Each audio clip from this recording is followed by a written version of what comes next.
We're back to the Neil Haley Show, and I'm excited to welcome the program Julia Lewis. And you know what I wanted to talk about today is the kind of people that, I've been talking about the Great Reset a bit. I've been talking about how people are sick and tired of what kind of jobs they're doing, things like this. I'm just feel underappreciated, overworked, underappreciated. Well, Julia is here to help us through that muck and teach us specifically enough. You don't have to stand for that. If you're working a corporate job and it's just not the job for you, you want to move up that corporate ladder, the person you need to talk to is Julia. Julia, thanks for stopping by. How are you? Oh, I'm great. Thank you so much for having me. And So no one has to stay there. you can't, your happiness is important because when you're doing a job you don't like, you feel what could happen to you health-wise and things like that if you're doing something you don't enjoy. Well, there's a ripple effect, and it actually impacts every part of your life. It impacts your relationships, whether it's with your kids or your family, even your coworkers. It impacts your health. When you're not happy, when you're not fulfilled, when you're not doing what you want to do, or you don't feel like you're valued, all of those things end up causing you to feel negative feelings internally. And when that happens, it just causes a ripple effect across your whole life, and it can be devastating for people. It can definitely be devastating to the point of just health issues, things like that. So Julia, should people do as a checklist today if they're going to work every day and they dread Mondays, or they feel they're not making the money they should do? What strategies and tips would you offer them in today's interview? The first strategy and the first tip I would offer people is to just sit back and really think about, are they settling? And you can look at your own life and determine, people get in such a rut that they just do it every day and they don't even realize how much they're dredging it. So the first thing that people should do is really just kind of step back and really think about, what is it that isn't making them happy, or are they happy, but really assessing. And once people begin to assess, they begin to become aware. And when you're not aware of it, you can't change it. So awareness is the first step in really understanding, am I really doing what I want to do? How are these things impacting my life?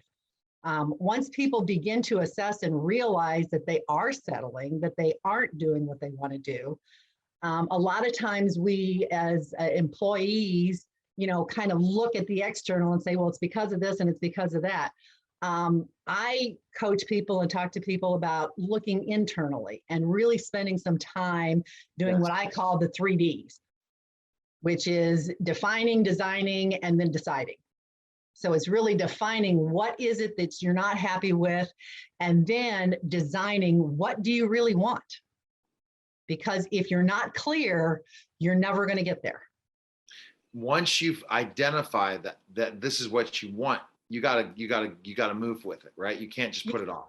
Yeah, you got to move with it. And that's that decision part. And you really have to make a decision about, do I want to make this change?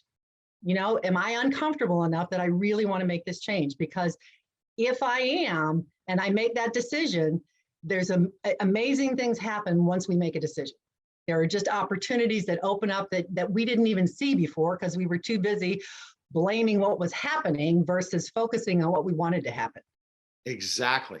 And so once you do that, but it's not as easy as that, right? There has to be resources. There has to be different things, especially if you're in the corporate world and you want to move up the corporate ladder, you want to go to a different company, that you have to have the skills necessary to do that. Once you finally realize the next step is really figuring out what steps I need to take. Where do Absolutely.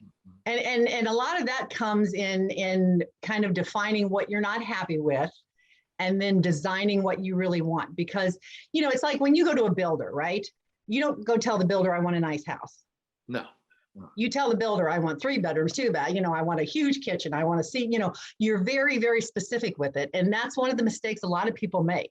I'm just not happy here, but I don't really create or design what I want. I don't get very clear and specific about it. So I don't even know what skills, I don't even know what talents, I don't even know if I'm good or not, because I'm not clear there. So it's a very important that all of us really just kind of step back and design and look at, what is it that I really want? What's really going to make me happy? Okay. Based on all that, once you do that and you figure all that out, then you're going to live the life you want. And do you have some stories of some people you've helped out do this stuff? Yeah. Oh, absolutely. It's amazing once people sit back and realize and become aware and realize that they're not doing what they want to do. There was a friend of mine who went through my program in actually in Dallas, and he was working as a fitness person, and he wanted to create his own fitness company, his own gym. He was a trainer, and was able to actually work through it. Did not have the money to do it. And he ended up getting $1 million loan to build what he wanted by working through specific steps of clarity in terms of what do you want and how do you want it. Awesome. That's And the it's, great stories. Yeah. Go ahead. you know, and and like I said, it's amazing because once you make that decision and you start focusing on what you want, all of a sudden opportunities will open up to you that you don't even realize are there when you're not focused on it. Well, that's important. People need to contact you, especially if they're in a rut. Julia, best place where they can go. Where can they go? Find out more at julialewis.net. Appreciate it, Julia. Thanks for stopping by the show. I appreciate it. Thanks for having me, Neil. Take care. Take care. Bye-bye. You're listening and Bye. watching the Neil Haley Show, and we'll be back in just a moment.